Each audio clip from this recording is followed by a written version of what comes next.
ภ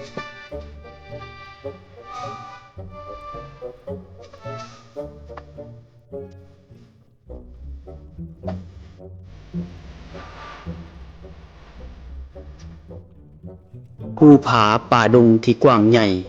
สายน้ำใสไหลลินเทิงแผ่นดินอุดมสมบูรณ์สิ่งเหล่านี้ล้วนแต่มีการเปลี่ยนแปลงไปตามกาลเวลา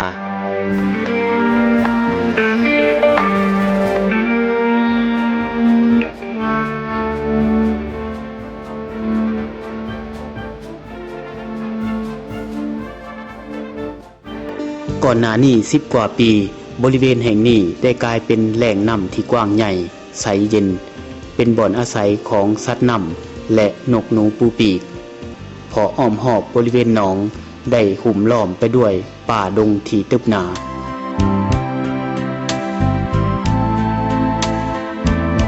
น้องนี่แต่ก่อนมันก็เป็นน้องที่ว่าเลิกเนาะแต่มาปัจจุบันนี่มันก็เลยเป็น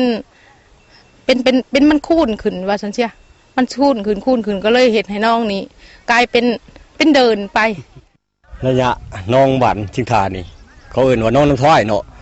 น้องน้ำถ้อยแต่บุหันคนกล่าวมาว่าน้องนี่เป็นน้องเสียงน้องถ้อยและระยะน้องมันมีน้ำลึกมีปูปลาก็หลายเด้โดยเฉพาะมีหดน้องมีหดแข่อยู่แต่บุหันคนนะระยะ10 กว่าปีขึ้นหลัง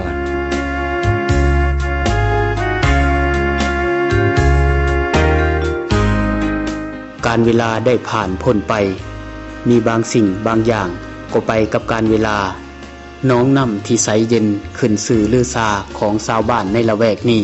มาฮอดปัจจุบันสิ่งที่เหลือไว้ก็มีเพียงสื่อของน้องที่ยังติดศพติดปากของชาวบ้านอยู่นั่นก็คือน้องน้ำทวาย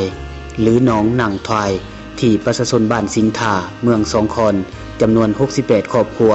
เคยหาอยู่หากินเลี้ยงชีพในยามเดือน4เดือน5ของทุกๆปี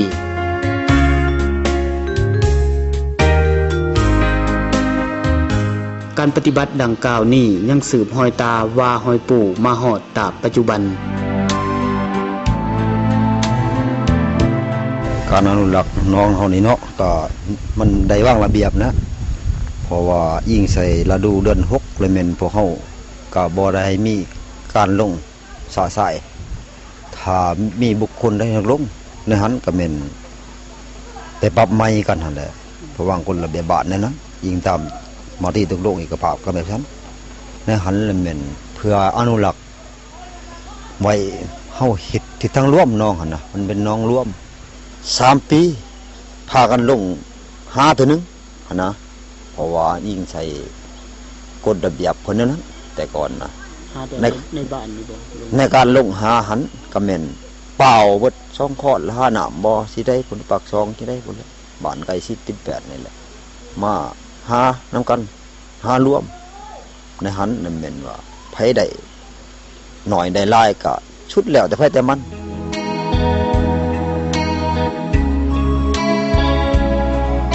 หนองน้ำทวายแห่งนี้ในแต่ละปีประชาชนบ้านสิงทาได้พร้อมกันอนุรักษ์รักษาไว้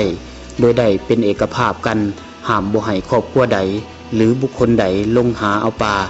ฉะนั้นจึงเฮ็ดให้ปลาออกแม่แพร่ลูกอยู่ในหนองแห่งนี้อย่างหลวงหลายในแต่ละปี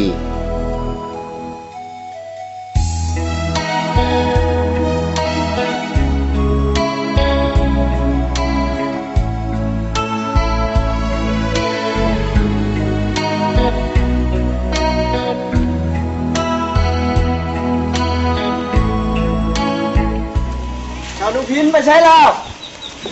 ในบ้านให้ไปร่วมเด้อร่วมอยู่ไสในบ้าน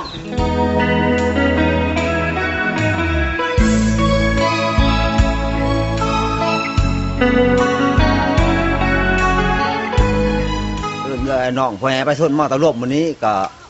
บ่มีหยังหลายดอกเกี่ยวแก่กับเรื่องน้องน้ำท้ายของพวกเฮาหันก็ฮอดฤดูปีการเฮาจับปูจับปลาแล้วเนาะแต่พอหอดยามเดือน4หรือเดือน5ลาวเขาเจ้าก็มีการประชุมนัดหมายกันเพื่อจะพร้อมกันลงหาปลาซึ่งนายบ้านจะเรียกชาวบ้านมาประชุมกันฮอดยามฮอดเดือนฮอดปีมันเลยก็สุมนี้จงควรเลยเนาะก็พากันลงหา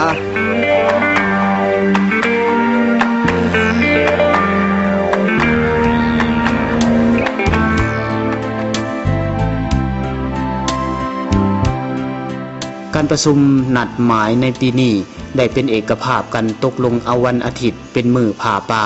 หรือมื้อลงหาปลาอยู่ในหนองน้ำทวายเช้ามื้อนั้นประชาชนแต่ละเฮือนได้ห่างหากะเกียมเครื่องมือหาปลาของภายลาวตามความเหมาะสม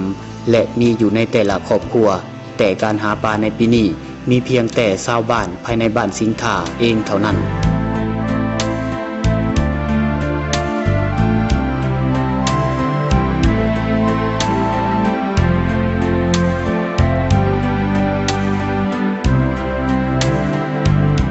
แต่ข้าพเจ้าใหญ่ขึ้นมาก็ได้ยินเฒ่าแก่ลำลือกันว่าน้องลำถ้วยน้องลำถ้วยเป็นน้องที่แบบมีชื่อเสียงและตะกี้นะแบบให้ประชาชนหาปลาอหยังนี่แหละเป็นน้ำมีน้ำเลิกอหยังกว้างใหญ่แต่มาเห็นเดี๋ยวนี้ก็แห้งแล้งถ้าว่าบ่มีอันการปกปักรักษาหรือว่าอันนี้ก็มันก็สิเป็นทงไห้ทงนาไปแล้วน้องนี่สิได้ยินแต่ชื่อและน้องลำถ้วยนี่คนรุ่นใหม่เกิดขึ้นมาก็สิบ่ได้เห็นสิได้ยินแต่ชื่อว่าน้องลำถ้วยน้องลำถ้วยกลายเป็นตำนาน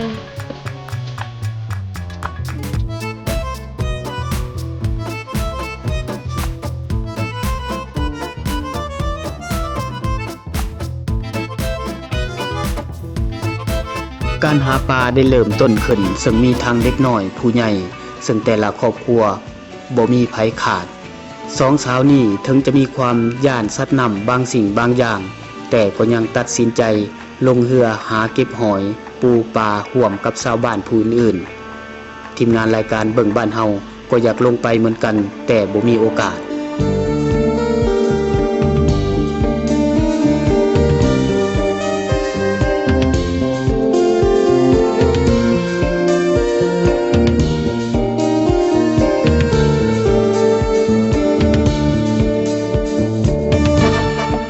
การหาปลาของชาวบ้านดำเนินไปหลายชั่วโมงแล้วก็มาถึงเวลาของการรับประทานอาหารเที่ยงบ้านสิงห์ทาเมืองสองคอนเป็นบ้านเก่าแก่ประชาชนมีความสามัคคีปุ่มลุมกันเป็นอย่างดีอาหารในคาบข้าวเที่ยงของมื้อนั้นถึงว่าปูปลาจะบ่ได้หลายแต่น้ำใจของประชาชนชาวบ้านดังกล่าวกว้างขวางเกินกว่าจะหาแนวเปรียบเทียบได้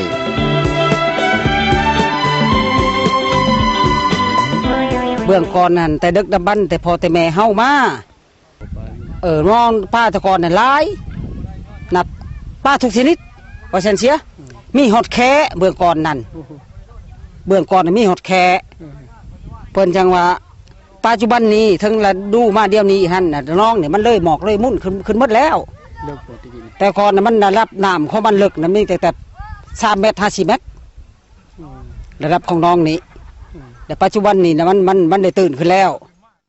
มันแหงมันเหือดเขาย้อนยังย้อนการบุกเบิกป่าใหม่และทำลายป่าของเขานี่มันเสาะลงมาเลยมันเกิดหญ้าเกิดข้าขึ้นลายเลยมันเลยทมน้องเขาเดินเลยเกิดเป็นน้องที่แหงแหลงมาเลยปูปลากับบัวลายเดินนี่การหาปูหาปลากันยาก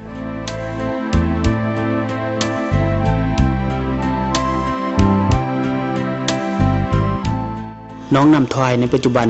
บ่เหมือนกับในเมื่อก่อนป่าดงอ้อมหอบที่เคยตึบหนา